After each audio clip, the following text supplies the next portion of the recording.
In this video, I'll show you how to turn off professional mode on Facebook in just a few simple steps. If you previously enabled professional mode on your profile but no longer want to use creator tools or insights, you can easily switch it off from your profile settings.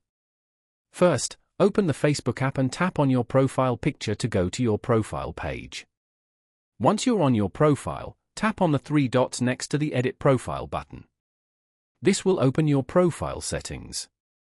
Look for the option called Professional Mode and tap on it. Inside this section, you'll see the option to turn off professional mode.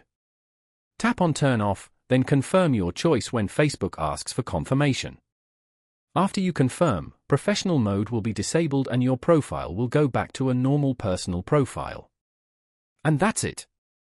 That's how you can turn off professional mode on Facebook. If this video helped you, make sure to like the video and subscribe to the channel for more simple and helpful tech tutorials.